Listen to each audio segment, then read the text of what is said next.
नमस्कार। आज हम बात करने वाले हैं इंडियन एयरफोर्स की अग्निवीर वायु भर्ती के बारे में।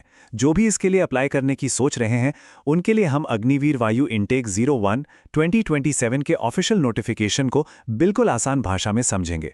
तो चलिए बिना देर किए शुरू करते हैं। इंडियन एयरफोर्स नाम सुनते ही एक अलग ही एहसास होता है ना। और अग्निपथ स्कीम के तहत अग्निवीर वायु बनकर देश की सेवा करना, आसमान को छूना, ये तो और भी खास हो जाता है।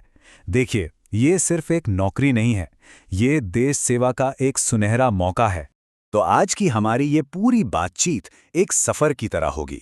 हम देखेंगे कि एक एप्लीकेंट की जर्नी कैसी होती है, मतलब स्कीम को समझने से लेकर एलिजिबिलिटी चेक करने और आखिर में ऑनलाइन अप्लाई करने तक हर एक स्टेप को हम अच्छे से जानेंगे। तो चलिए सबसे पहले सवाल से ही शुरू करते हैं। आखिर ये अग्निवीर वायु है क्या? तो देखिए, एकदम सीधी और सरल भाषा में कहें तो अग्निवीर वायु ये इंडियन एयरफोर्स में 4 साल के लिए देश सेवा करने का एक मौका है।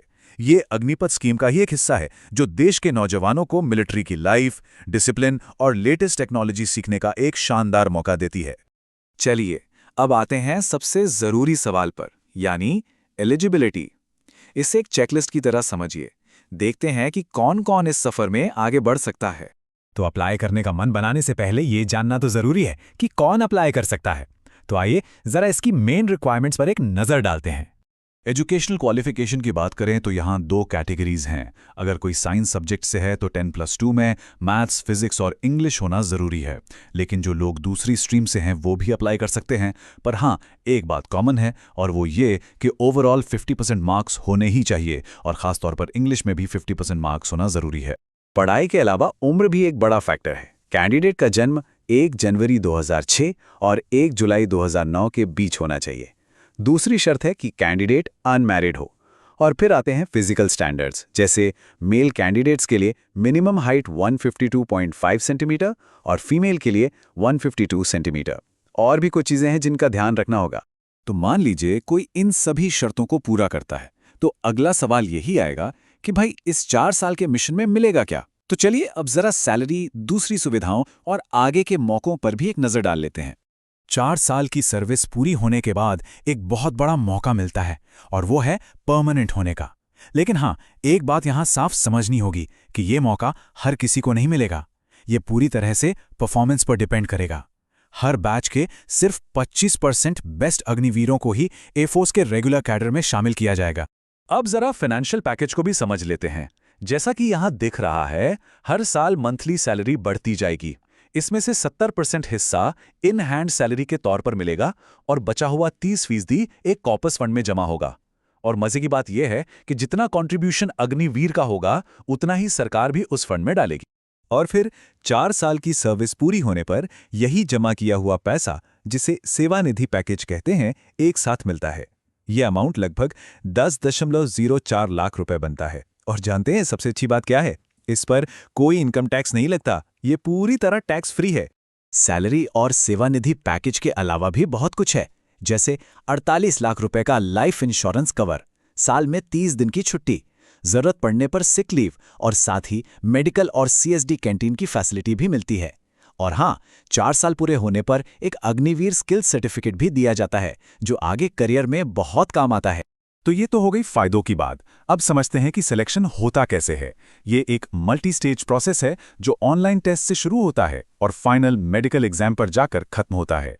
पूरे सिलेक्शन प्रोसेस को हम मोटे तौर पर 3 फेज में बांट सकते हैं। फेज 1 है ऑनलाइन टेस्ट, फेज 2 में होता है document verification, physical fitness test और एडेप्टेबिलिटी टेस्ट, और आखिर में फेज 3 में होता है मेडिकल एग्जामिनेशन। फेज 1 यानी ऑनलाइन टेस्ट की बात करें तो ये ऑब्जेक्टिव टाइप होता है। लेकिन यहाँ जो सबसे जरूरी बात ध्यान में रखनी है वो है नेगेटिव मार्किंग। हर एक सही जवाब पर 1 नंबर मिलेगा, लेकिन हर गलत जवाब के लिए 0.25 मार्क्स काट लिए जाएंगे। तो यहाँ तुक्का लगाने से बचना होगा। जो लोग ऑनलाइन टेस्ट क्लियर कर लेते हैं वो पहुंचते हैं फेज 2 में। यहाँ मेल कैंडिडेट्स के लिए फिजिकल फिटनेस टेस्ट होता है। इसमें 7 मिनट में 1.6 किलोमीटर की दौड़ लगानी होती है। इसके अलावा 1 मिनट में 10 पुशअप्स, 1 मिनट में 10 सिटअप्स और 1 मिनट में 20 स्क्वाट्स भी करने होते हैं। वही फीमेल कैंडिडेट्स के लिए भी फिजिकल फिटनेस की स्टैंडर्ड्स तय हैं। उन्हें 1.6 किलोमीटर की दौड़ के लिए 8 मिनट का समय मिलता है। और इसके साथ ही 1.5 मिनट में 10 सिटअप्स और 1 मिनट में 15 स्क्वाट्स करने होते हैं। और फिर आता है आखिरी पड़ाव, फेज 3 यानी मेडिकल एग्जामिनेशन। यहां एयरफोर्स की मेडिकल टीम पूरी तरह से जांच करती है, जिसमें ब्लड टेस्ट, ईसीजी, एक्सरे सब कुछ शामिल होता है। इसका मकसद बस ये पक्का करना है कि कैंडिडेट सर्विस के लिए मेडिकली पूरी तरह से फिट है। तो चलिए अब इस सफर के आखिरी और सबसे जरूरी हिस्से पर आते हैं, यानी अप्लाई कैसे करना है। अब सारे एक्शन वाले स्टेप्स की बात करते हैं। सबसे पहले तो ये डेट्स अपने कैलेंडर में मार्क कर लीजिए। ऑनलाइन रजिस्ट्रेशन 12 जनवरी 2026 से शुरू होगा और 1 फरवरी 2026 को बंद हो जाएगा। तो लास्ट डेट का इंतजार बिल्कुल मत करिएगा और ऑनलाइन एग्जाम 30 और 31 मार्च को होगा। अप्लाई करने का प्रोसेस भी काफ़ी सिंपल है। सबसे पहले अपनी डिटेल्स के साथ रजिस्टर करना है, फिर दोबारा लॉगिन करके पूरा एप्लीकेशन फॉर्म भरना है। इसके बाद फोटो, सिग्नेचर जैसे डॉक्यूमेंट्स अपलोड करने हैं, फिर 550 रुपये प्लस जीएसटी की एग्जामिनेशन फीस ऑनलाइन पे करनी है। और हाँ, सबसे आखिर में अपने सबमिट किए हुए एप्लीकेशन फॉर्म का प्रिंट आउट लेना बिल्कुल मत भूलिएगा। और ये रही सबसे ज़्यादा ज़रूरी जानकारी। रजिस्ट्रेशन के लिए सिर्फ एक ही ऑफिशियल वेबसाइट है, iafrecruitment.edsil.co.in।